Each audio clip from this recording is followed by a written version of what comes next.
এখন তোমরা নিজেরাই বলো, এই শস্য ভাণ্ডারের আশেপাশে কোথাও অগ্নি ছিল?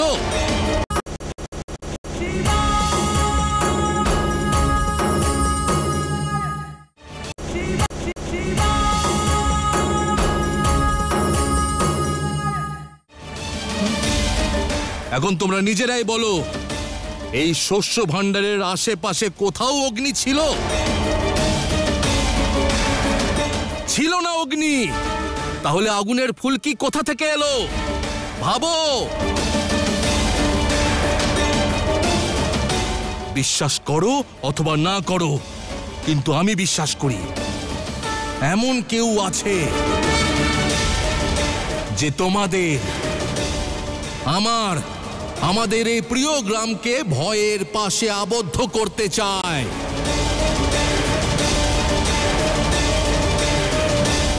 সে সর্বদা আমাদের কষ্টই দিতে চায়। যা বলতে চান স্পষ্ট করে বলুন মার্তণ্ড। হ্যাঁ, স্পষ্টই বলছি আমি প্রধান কাকা।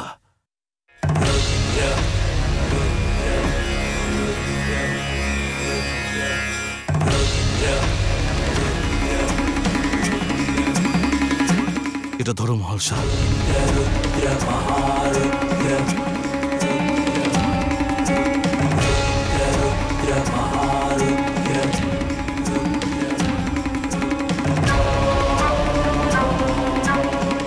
কেউ জানো এটা কি?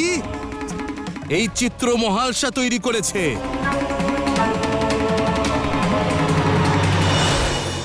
এ হলো শিব মন্দিরের বাইরে যে তন্ত্র রয়েছে তার চিত্র, তার চিত্র, তার চিত্র।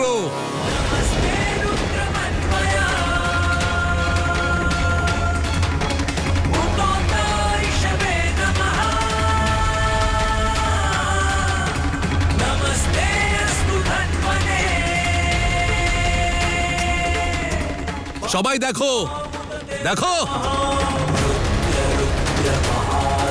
কোনো পার্থক্য নেই তো? এই চিত্রটি আমার মা বানিয়েছিলেন বহু বছর পূর্বে, যখন আমি খুবই ছোট ছিলাম।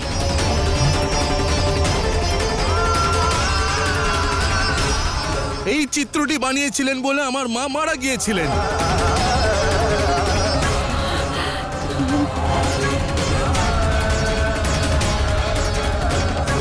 আমার দৃঢ় বিশ্বাস যে এমন কেউ আছে যে তোমাদের, আমাদের সবার এই গ্রামে তন্ত্রের জাল বিছানোর প্রচেষ্টা করছে। স্বাহা।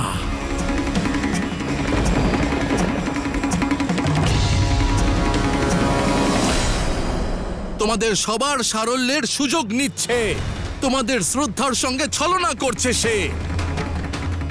অন্ধকারে লুকিয়ে আমাদের গ্রামের ওপর তন্ত্রের জাল সৃষ্টি করছে। স্বাহা।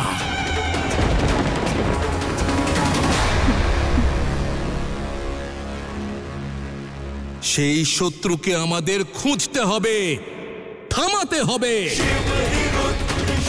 তার আতঙ্কের সামনে আমরা নতমস্তক হব না কাকা। স্বাহা।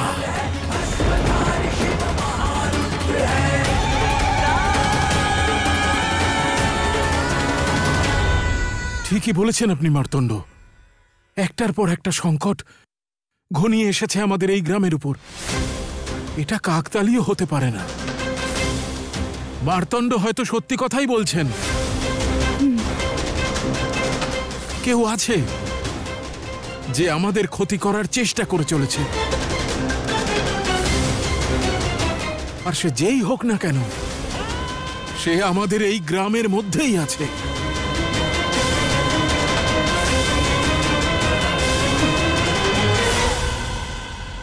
এটাই তো আমি কখন থেকে বলছি পিতা, যে শিব সবার, সেই শিব আমাদের নন কেন?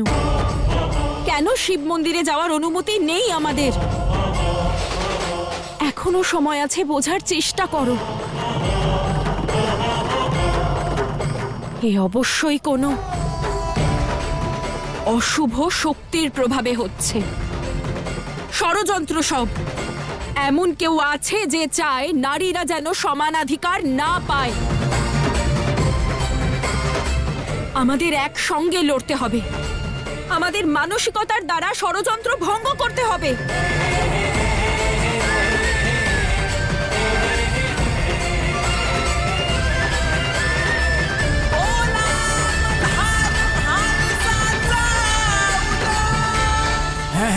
মার্তণ্ড মশাইয়ের কথা আমার উচিত মনে হচ্ছে। কিন্তু তোমার কথা আমার অনুচিত মনে হচ্ছে কাকা।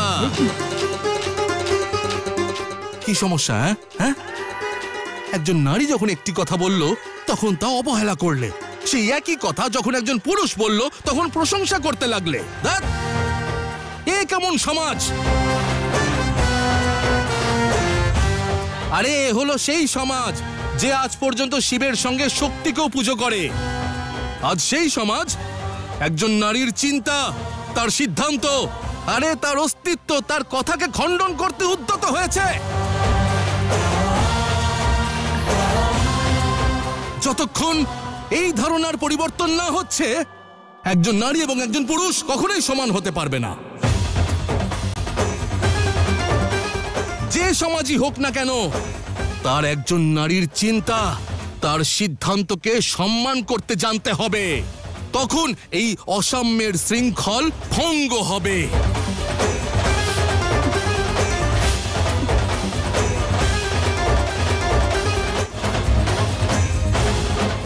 আরো একটা সত্য শুনে রাখো কাকা, আর তোমরা সবাই শোনো, যে কথাগুলো আমি বলছি এই কথাগুলো আমার নয়, এই কথাগুলো হলো এই মহালসার।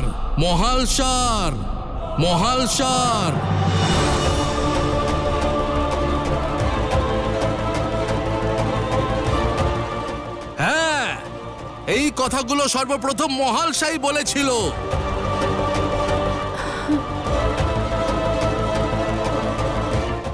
সে যখন সমস্যা দেখেছিল তোমাদের সবাইকে বলেছিল, কিন্তু কেউ তোমরা একটা কথাও শোনোনি। কেন?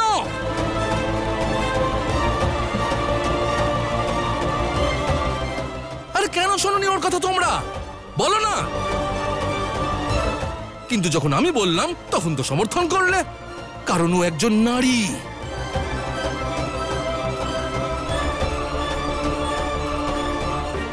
আরে ছোট হবে না তোমরা। এই কথাটা মেনে নিলে যে একজন নারী সব সমস্যার সমাধান করে দিয়েছে।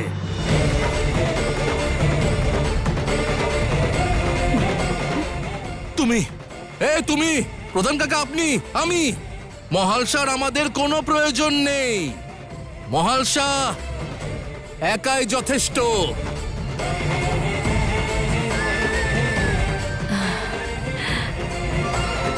যে সমস্যার পূর্বাভাস করতে পারে সে সব সমাধানও করতে পারে।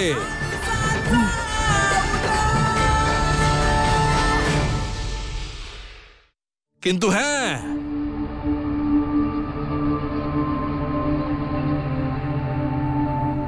আমার মহালসাকে প্রয়োজন, এটা সত্যি। কারণ আমি সেই পুণ্য কর্মে অংশগ্রহণ করতে চাই যা একজন ভক্ত আর একজন ভগবানের মধ্যের দূরত্বকে শেষ করবে। আমার তোমাকে প্রয়োজন মহালসা।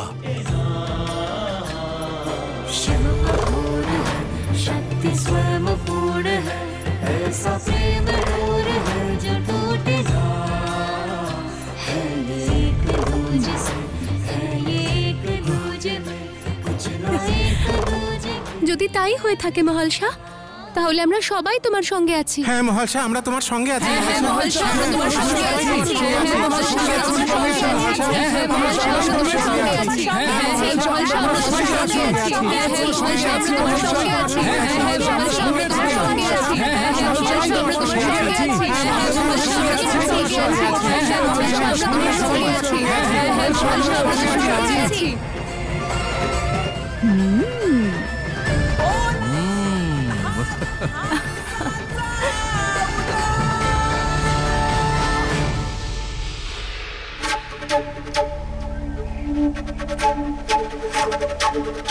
প্রণাম মুরলী দাদা, আপনার কার্য সম্পন্ন হয়েছে। মহালসার গ্রামে বিরাট বড় দুর্ঘটনা ঘটেছে। সব আনাজ আগুনে পুড়ে গেছে। ভোগের কথা বাদ দিন, ভোজনের সামগ্রীও নেই আর ওদের কাছে।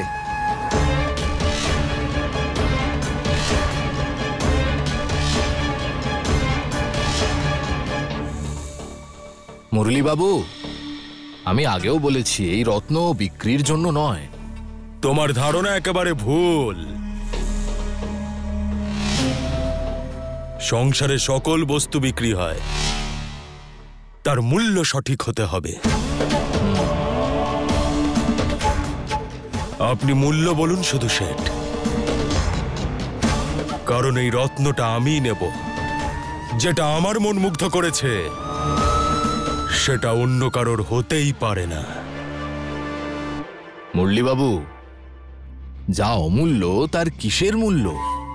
আপনি শুধু এটা জেনে রাখুন যে এটা আমার প্রাণ। যা আমার প্রাণের মূল্য, তাই এই রত্নের মূল্য।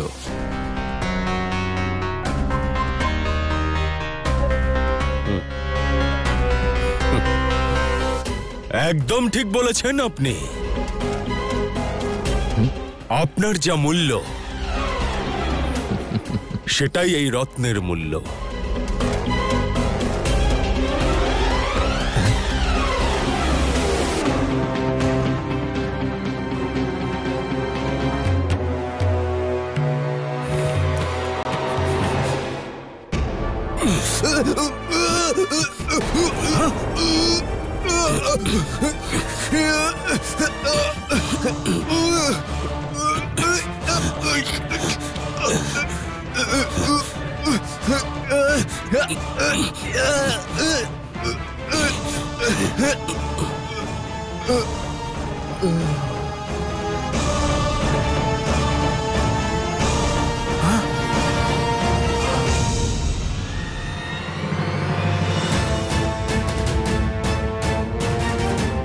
শোধ করে দিয়েছি প্রাণের মূল্য প্রাণ হরণ করে।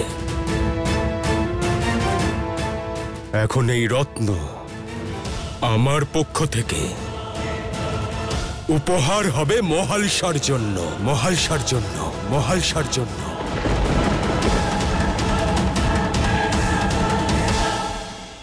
কিন্তু মহালসা, একটা কথা মনে রেখো, যদি তুমি শিব মন্দিরে প্রবেশ করো তাহলে তার কুপ্রভাব। না মা,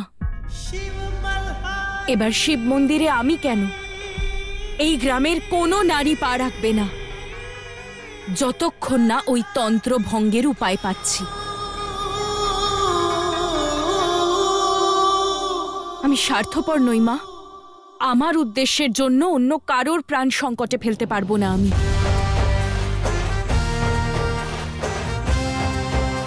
কিন্তু এই নাগ পঞ্চমীতে আমরা মন্দিরে প্রবেশ করতে না পারলেও এবার নারীদের বানানো ভোগ মহাদেবকে অর্পণ করা হবে। শোনো মহালসা, আমরা তোমার সঙ্গে আছি, কিন্তু তার মানে তো এই নয় যে আমরা এত বছরের পুরনো প্রথা ভুলে যাব।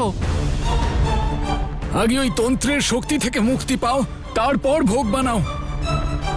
না হলে হয়তো তোমার বানানো ভোগ ও গ্রামের সংকটের কারণ হয়ে যাবে মহালসা। আরে সংকট এলে তার সমাধান খুঁজে নেব কাকা। আরে আর কতদিন এরকম বিপদ থেকে পালাবো? হ্যাঁ, আরে এটা নির্ভীক চিত্তে ওই মহাদেবকে স্মরণ করার সময়। অটল থাকো। ভোগ নারীরাই তৈরি করবে। নাগ পঞ্চমীর শুভ দিন আজ। পৌঁছতে দাও ওদের শ্রদ্ধা মহাদেবের চরণে।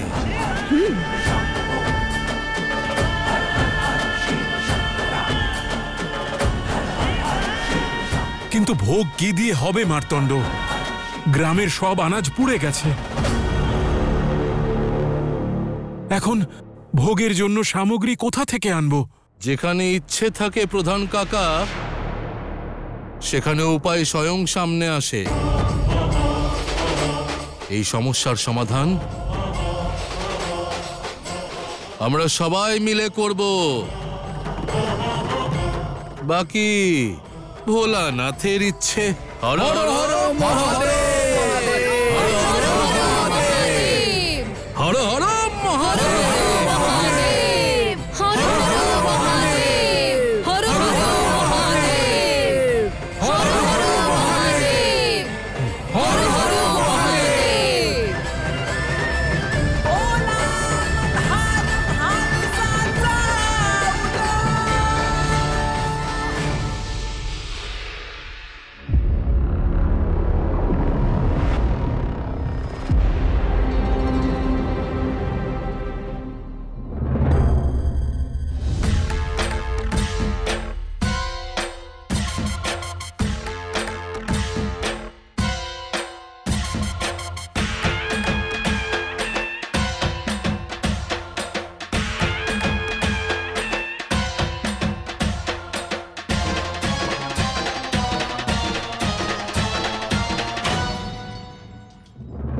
মুরলী,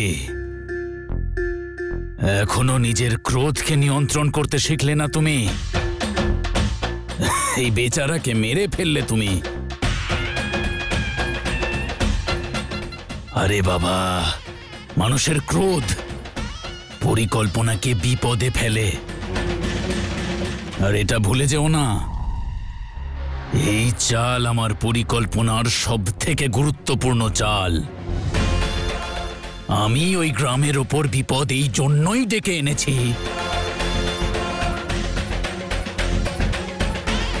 যাতে তুমি তার সমাধান করতে পারো। ওদের সকলের দৃষ্টিতে এত বড় হতে পারো যাতে ওই প্রধান বাধ্য হয় তোমাকে তার জামাতা বানানোর জন্য। আর যখনই মুরলী আর মহালসা এক হবে,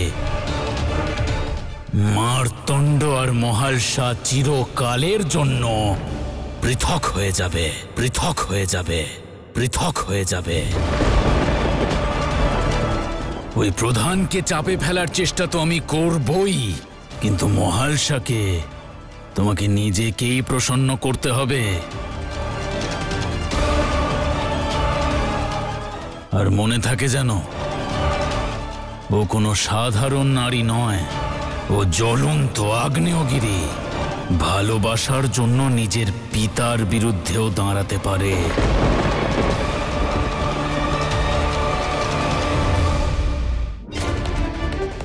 সবকিছু তো পুড়ে গেল, এবার অন্য ভোগ কি করে জোগাড় হবে? এত তাড়াতাড়ি আনাজ আমরা কোথা থেকে আনবো? একদিনেই কি এত ফসল ফলিয়ে দেওয়া যাবে? ঘোর বিপদ, এটা ঘোর বিপদ, এ ঘোর বিপদ। কি দিয়ে ভোগ অর্পণ করব? শস্য কোথা থেকে আনবো?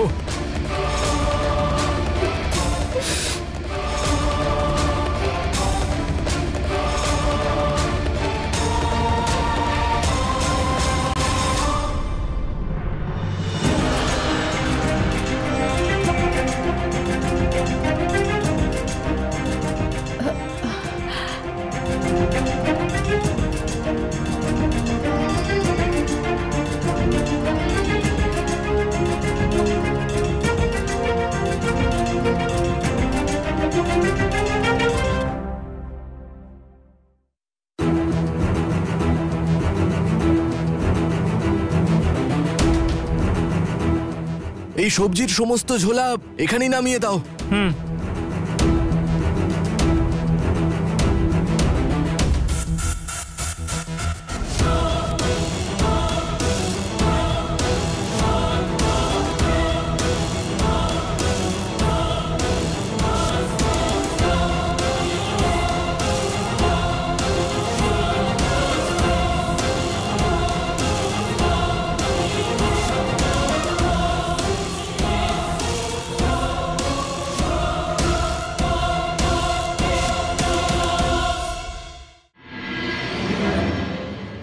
আপনি কে? আর এইসব? আগে ও হচ্ছে আমার সেবক।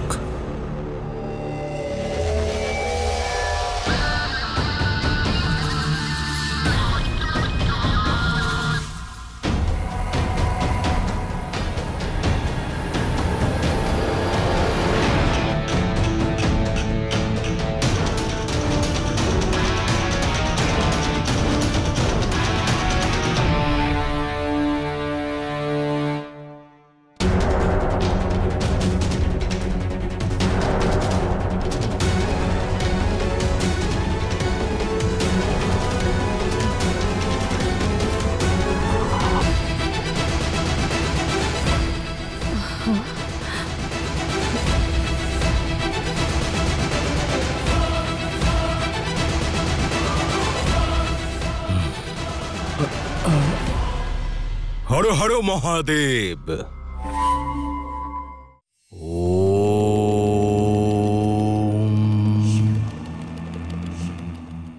আত্মা আর পরমাত্মা, কারা এই দুজন? দুজনে ভিন্ন নয়। যেমন একটি বিন্দুকে সমুদ্রের থেকে ভিন্ন অবশ্যই মনে হতে পারে, কিন্তু সেও নিজের প্রকৃত প্রবৃত্তিতে সমুদ্রেরই অংশ হয়, ঠিক তেমনি আত্মাও পরমাত্মারই অংশ হয়। যখন বাহ্যিক পৃথিবীর মোহ, মায়া আর অহংকারের ঊর্ধ্বে ওঠা যায়, যে মুহূর্তে আত্মার জ্ঞান অর্জিত হয়, পরমাত্মার উপস্থিতি স্বয়ং অনুভূত হয়। প্রয়োজন হল কেবল নিজের অন্তরকে চেনা, যেখানে ব্যক্তি অহং থেকে মুক্তি পেয়ে বোমে বিলীন হয়ে যায়।